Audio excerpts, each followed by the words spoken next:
कहते हैं कि 7 पीढ़ियों का स्मरण जिन घर में रोज होता है पूजा के समय, उस घर में 7 जन्मों तक वंश डूबने वाला नहीं है।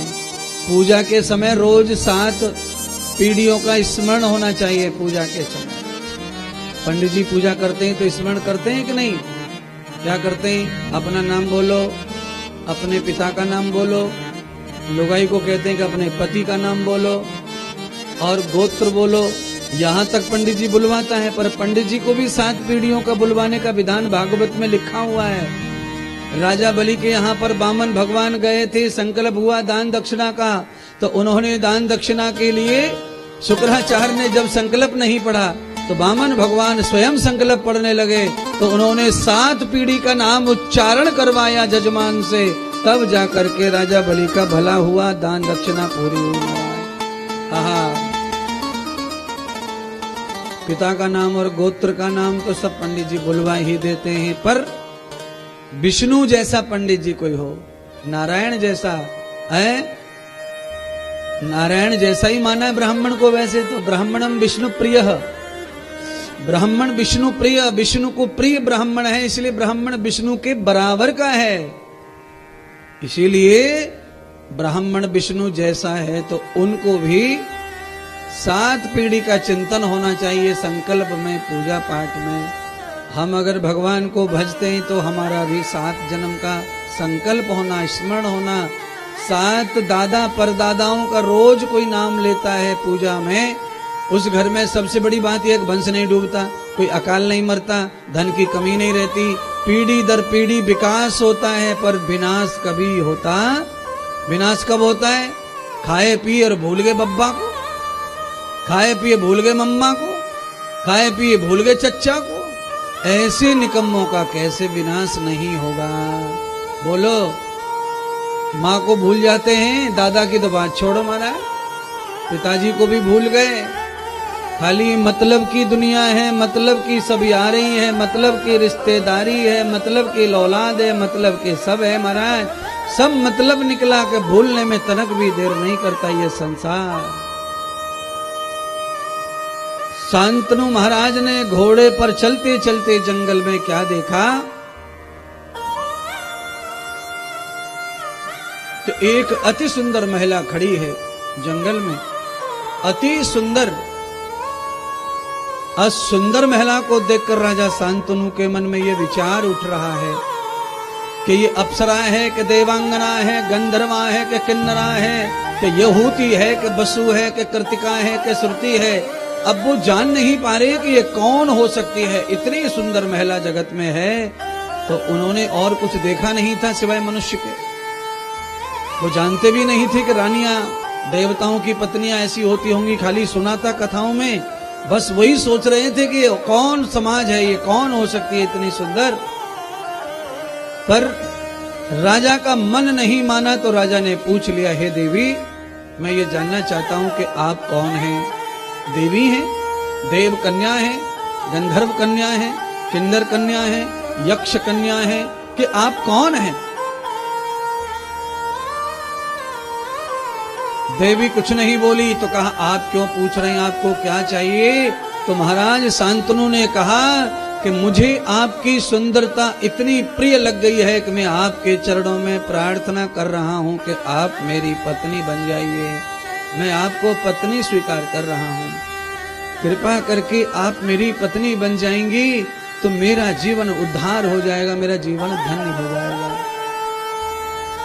प्यारे बंधुओं, कभी कभी ऐसा हो जाता है, कोई स्त्री भी ऐसी मिल जाती है पुरुष को, उसको पाने के बाद में पुरुष का जीवन ही बदल जाता है।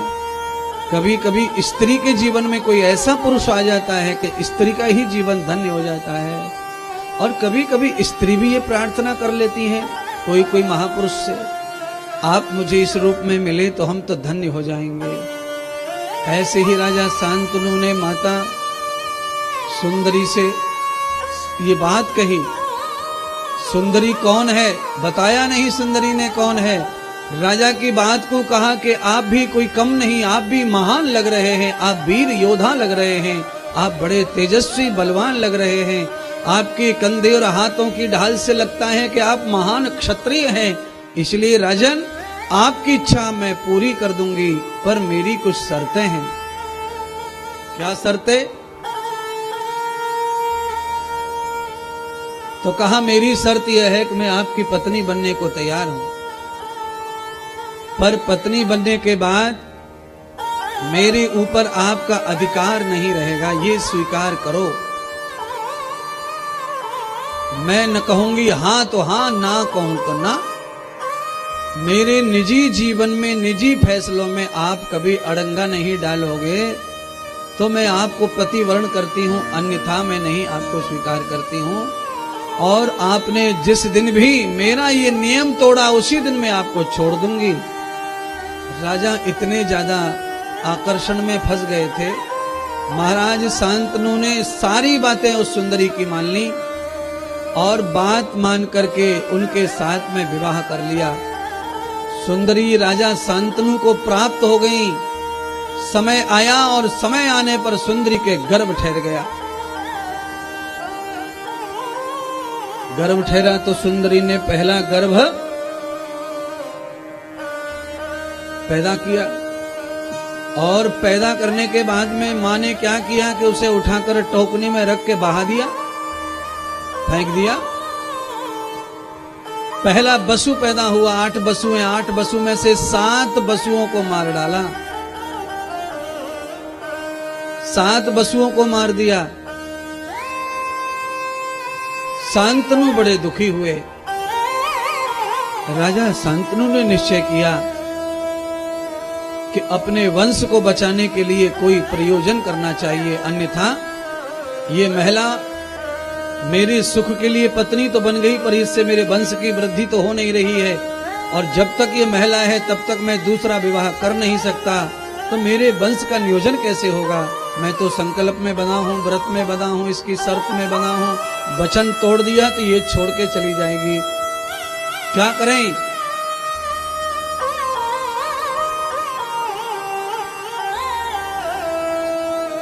इन 8 बसुओं में से एक बसु जो है, पिछले जन्म की कथा सुनाई भगवान सूत ने, तो कहा जिन्होंने वशिष्ठ मुनि की नंदिनी गाय को हरण कर लिया था, आदित्य बसु जिनका नाम है, वशिष्ठ मुनि की गाय को चोरी करने की वजह से उनको वशिष्ठ मुनि ने श्राप दिया था कि तुमने मेरी गाय को हरण किया है, इसीलिए हे वसु तुम देवता नहीं रहोगे धरती पर, तुम्हें मनुष्य बनना पड़ेगा। और तुम्हें कैसा मनुष्य बनना पड़ेगा? तुम्हारे हाथ में कुछ नहीं रहेगा।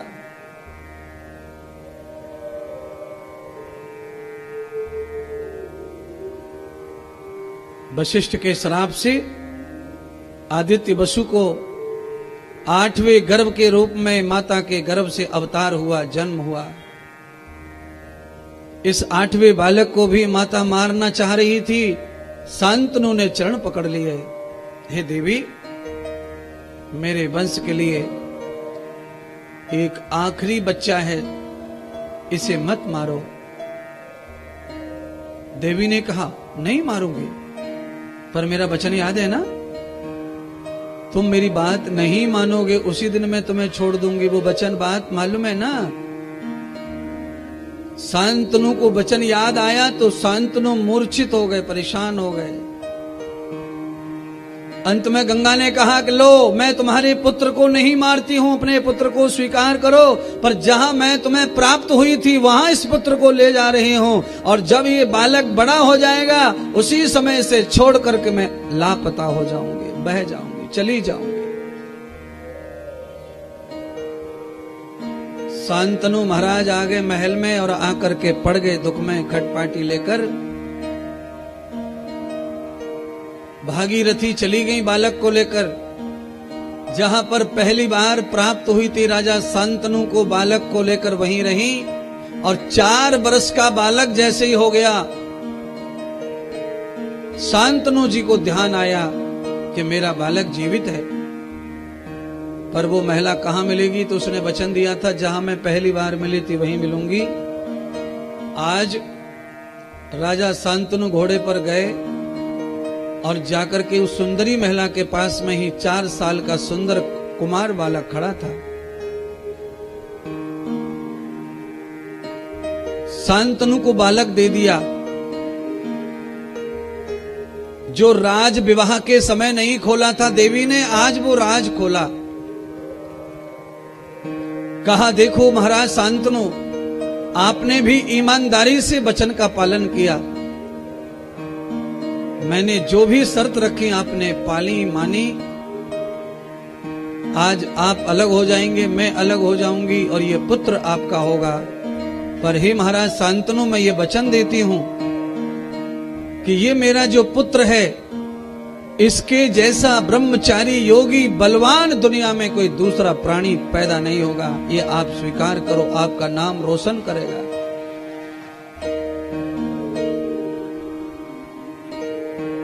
पर आपने मुझे त्यागा है, अपने वचन में झूठ बोलकर आप वचन पाल नहीं पाए, इसीलिए आपके वचन झूठा पड़ा। मैं जा रही हूं छोड़कर, आपका बेटा आपके पास है, पर आपके इस बेटे से आपका वंश बढ़ने वाला नहीं है। आपने वंश के स्वार्थ में बच्चे को मांग लिया और मुझे छोड़ दिया। जाते जाते मेरा पता पूछ रहे थे तो पता जान लो। विवाह हो गया, 8 बच्चे हो गए, लड़ाई हो गई, अलग अलग हो गए, दोनों जा रही हैं। तब कहा, तुमने पूछा था ना मैं कौन हूं? तो भगवती भागीरथी ने कहा कि मेरा नाम गंगा है, मैं गंगा हूं और अब मैं तुम्हें कदापि प्राप्त नहीं होंगी। महाराज शांतनु 4 वर्ष के गंगेय नाम का बालक जो था उसको लेकर आ गए। उनका नाम गंगे रखा था गंगा ने।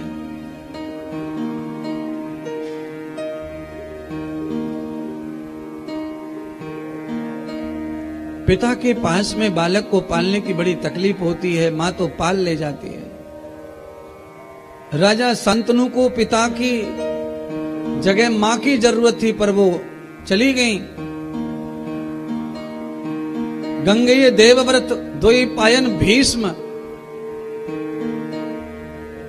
वैसे अभी इनका नाम भीष्म है नहीं, पर मैंने आपके समझ के लिए बोल दिया है। गंगेय देवव्रत नाम है अभी इनका। इनका नाम भीष्म कब पड़ेगा? जो कथा आगे आएगी तब पड़ेगा। भीष्म नाम नहीं था उनका, गंगे नाम था और देवव्रत नाम था, देवव्रत। सत्य महाराज का क्या नियम था अब वो सुनिए। जिस प्रकार से महारानी झांसी की रानी लक्ष्मीबाई ने अपने बालक को युद्ध के समय पीठ पर बांध लिया था, ऐसे ही राजा 4 साल के इस बालक को पीठ पर बांधकर युद्ध करते थे, साथ में बालक को रखते थे महाराज।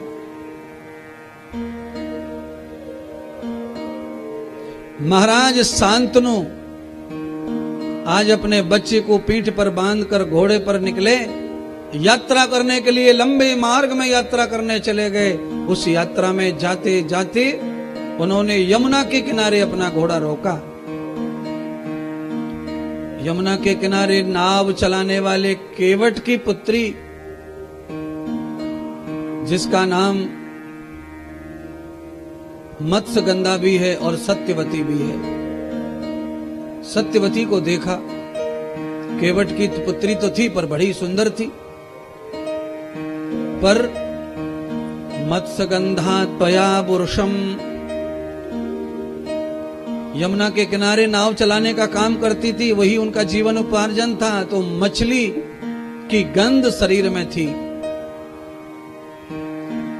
आप कैसा आहार करते हैं, आप क्या खाते हैं, क्या पीते हैं, ऐसा ही पसीना बास मारता है। आपके भोजन की वजह से पसीने की बास बताती है कि आपके आहार का क्या संबंध आपसे है। पसीने में ज्यादा गंध आने का कारण शरीर में ज्यादा जीवाणु कीटाणु है, और वो भी ऐसे बैक्टीरिया हैं जो आपके शरीर में आपके लिए अच्छे नहीं है। तो फिर शरीर से पसीने में बदबू पैदा होती है, जो कपड़े से और उससे ज्यादा मारती है, दूसरे आदमी को आती है। अपने आप को कम आती है, दूसरे को ज्यादा आती है। शरीर में पसीने की गंध अगर नहीं आती है तो हमको ये समझना चाहिए कि हमारे शरीर में बीमार करने वाले कीटाणु कम हैं, अच्छी वाले ज्यादा हैं, और पसीने में गंध ज्यादा है तो समझना चाहिए कि हमारे शरीर में बैड बैक्टीरिया ज्यादा है जो इन्फेक्शन कर रहा है। पसीने से बाहर आकर वो बदबू फैलाता है। क्यों? बैक्टीरिया भी मलमूत्र करते हैं और वो मलमूत्र ही पसीना बदबू है, गंध है। अब यहाँ वैज्ञानिक कथा भी, शरीर की भी कथा चल रही है, और अपनी पहचान करो शरीर की, अपनी गंध सुगंध की। राजा शांतनु ने उस कन्या को कहा, देवी तुम्हारे सौंदर्य को देख करके मैं चाहता हूं कि तुम मुझसे विवाह कर लो, क्योंकि मेरा 4 साल का बच्चा है और मेरे घर में मैं यमुना की शपथ लेता हूं मेरी स्त्री नहीं है। इस कथा से क्या समझ में आता है? इस कथा से ये समझ में आता है कि घर पे अगर किसी पुरुष को पत्नी है तो ऐसी स्थिति में उसे दूसरी महिला को अपनी पत्नी बनाने का ऑफर नहीं करना चाहिए, वो अपराध है, गलत है। तो राजा ने पहले कहा कि मेरे घर में कोई दूसरी स्त्री नहीं है और मेरा 4 साल का ये कुमार बालक है, इसको माँ चाहिए, इसलिए मुझे तुम प्रिय लग रही हो, क्या तुम मुझसे विवाह करोगी? लड़की निषाद राज की ने उत्तर दिया, महाराज शादी करने में मैं स्वतंत्र नहीं हूं, इसीलिए जाइए आप मेरे हाथ को मेरे पिता से मांग लो, मेरे पिता से बात करो। सत्यवती के पिता से शांतनु महाराज ने विवाह के लिए बात की, और जब बात की तो सत्य कौन ना बोलेगा ऐसे राजा को। महाराज शांतनु के सामने डर के मारे वो ना तो बोल नहीं पाया, पर उसने कहा कि अगर मेरी बेटी का विवाह मैं आपसे कर दूं तो मेरी बेटी की संतान को क्या मिलेगा। इसलिए महाराज शांतनु आपका तो पहले से ही बेटा है, तो आप तो इस बेटे को देंगे सब जो होगा आपके पास। तो महाराज शांतनु ने व्रत लिया कि हे निषाद राज, अगर तुम अपनी कन्या मेरे साथ विवाहित कर दोगे तो मैं आज वचन लेता हूं, और ये वचन ये है कि मैं तुम्हारी पुत्री से पैदा हुए बालक को ही राजा दूंगा, धन दूंगा, वैभव दूंगा। निषाद राज तैयार हो गए। फिर मन में शंका पैदा हुई कि आज तो इन्होंने कह दिया कि मैं दे दूंगा सब तुम्हारी बेटी के पुत्र को, पर 4 साल का जो बेटा है इसके बालक, इसका बेटा अगर पैदा हुआ तो वो तो फिर बलवान होगा, इसलिए वो तो संपत्ति देगा ही नहीं मेरी बेटी के बेटों को, तो मैं कैसे विवाह करूं आपका। हा, कमाल हो गया। यहाँ पे तो अपने पिता शांतनु का विवाह करने के लिए देवव्रत गांगेय ने यहाँ पर प्रतिज्ञा ली, प्रतिज्ञा, और प्रतिज्ञा ये ली कि आपको अगर ये डर लगता है कि मेरा विवाह मेरी संतान तुम्हारी पुत्री के पुत्रों को धन राज्य नहीं लेने देंगे, तो मैं ये भीष्म प्रतिज्ञा लेता हूं कि मैं आजीवन कभी विवाह करने वाला नहीं हूं। जब मैं विवाह करूंगा नहीं, औलाद होगी नहीं, तो तुम्हारी पुत्री के पुत्रों को, पुत्रियों को कोई खटका नहीं होगा। पितामह भीष्म ने आज अपने पिता शांतनु का विवाह करवा दिया,